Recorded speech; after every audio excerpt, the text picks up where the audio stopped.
Hi எல்லோருக்கும் வணக்கம். நேற்று எங்களோட குலதெய்வ கோயிலுக்கு போய் பொங்கல் வச்சோங்க. குலதெய்வ வழிபாடு செஞ்சோங்க. அதான் இந்த வீடியோவில் காட்ட போகிறேன். எங்களுடைய குலதெய்வம் பார்த்திங்கன்னா பொன்காளி அம்மன்.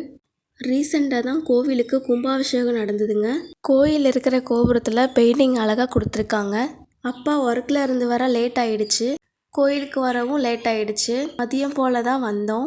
அம்மா பூமுடி எடுக்கிறேன்னு வேண்டுதல் வச்சுருக்காங்க. அம்மா பொங்கலுக்கு தேவையான பொருள் எல்லாம் வீட்டிலையே நாள் ரெடி பண்ணி வச்சுட்டாங்க. எல்லாமே கரெக்டாக கோயிலுக்கு எடுத்துகிட்டு வந்துட்டாங்க. அம்மா வெண்பொங்கல் செய்கிறதுக்காக ரெடி பண்ணிகிட்ருக்காங்க. அரிசியை நல்லா சுத்தமாக கழிஞ்சிட்டு அரிசியும் தண்ணியும் ஒன்றா சேர்த்து தான் நாங்கள் எப்போவுமே பொங்கல் வைப்போம். பொங்கல் வைக்கிறதுக்காக அப்பா தேவையான விறகெல்லாம் எடுத்துகிட்டு வந்துட்டாங்க. அம்மா அடுப்புக்கு தண்ணி தெளிச்சிட்டு மஞ்சள் குங்குமம் வச்சிட்ருக்காங்க. என்னோட சிஸ்டர்ஸ் 2 பேரும் தேவையான பொருளெல்லாம் பக்கத்தில் எடுத்து வச்சிட்டு இருந்தாங்க. மதிய வேலையில் வெயில் ரொம்ப ஜாஸ்தியாக இருக்குதுங்க. அடுப்பில் கற்பூரத்தை வச்சு ஏற்றிட்டு சாமி கும்பிட்டுட்டு தான் பொங்கல் பாத்திரத்தை அடுப்பு மேலே வச்சாங்க. நாங்கள் வெண்பொங்கல் தான் வைக்கிறோம். வருஷத்தில் ஒரு நாளாவது குலதெய்வ வழிபாடு செய்யணும். இந்த வழிபாடு செய்கிறதுனால நம்மளுடைய வாழ்க்கையில் அமைதி, ஒற்றுமை, நம்பிக்கை எல்லாமே கொடுக்குதுங்க. பொங்கல் பாத்திரத்தை அடுப்பு மேலே வச்சுட்டாங்க. நாம் எந்த ஒரு காரியம் செஞ்சாலும் முதல்ல நம்மளோட குலதெய்வத்தை தான் கும்பிட சொல்லுவாங்க. ஏன்னா குலதெய்வம் வழிவிட்டாதான் எல்லாமே நடக்கும் அப்படின்னு சொல்லுவாங்க.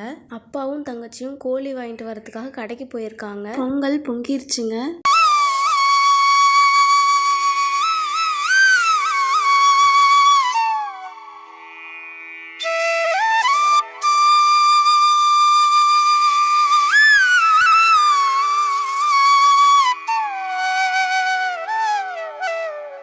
பொங்கல் ரெடி ஆயிடுச்சு. பொங்கல் சர்வத்தில் சுற்றிலும் கறி ஆயிருக்கு. அதனால் தண்ணி தொட்டு தொடச்சி எடுத்துட்ருக்காங்க. தங்கச்சி ஹெல்ப் பண்ணிகிட்ருக்கா. பொங்கல் பாத்திரத்துக்கு அடுப்பு சாம்பல் எடுத்து பட்டை போட்டுட்ருக்காங்க. பூஜைக்கு தேவையான பொருளெல்லாம் தாம்பாள தட்டில் எடுத்து வச்சிட்ருக்கோம். நாங்கள் பூஜைக்கு தேவையான பூ எல்லாத்தையும் நேற்றே கட்டி வச்சுட்டோம். மாலை காலையிலேயே அப்பா வாங்கி வச்சுட்டாங்க.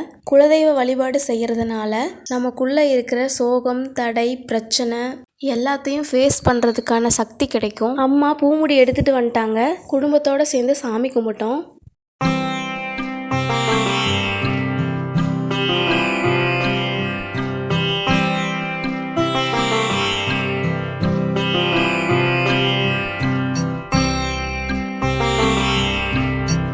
சாமிக்கு தழுவ சாப்பாடு வைக்கிறோங்க. பொங்கல் வச்சு கருவறையில் சாமி கும்பிட்டாச்சுங்க. சாமியோட அலங்காரம் அழகாக இருக்குங்க. கோயிலை சுற்றி இருக்கிற கன்னிமார், விநாயகர், செடியில் இருக்கிற பூவை பறித்து கொண்டு வந்திருந்தாங்க. அந்த பூவை தான் நாங்கள் சுவாமிக்கு வெளியே வச்சோம். வெளியே இருக்கிற கருப்பனார் சுவாமியை கும்பிட்டோங்க.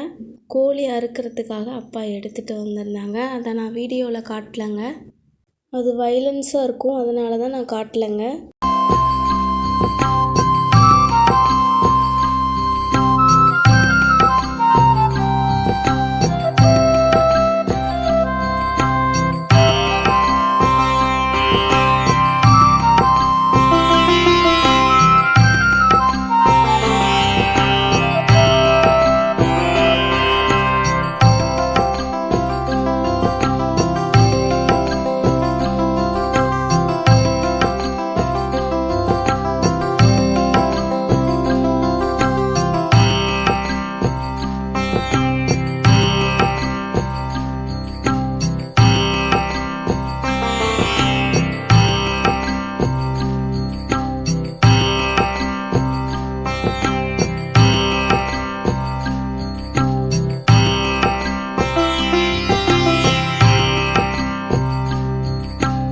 கருப்பனார் கோயில் முன்னாடி சேவலுக்கு தீர்த்தத்தை தெளிச்சிட்டு கழுத்தை துளுக்குனோனையும் கழுத்தை அறுத்துருவாங்க.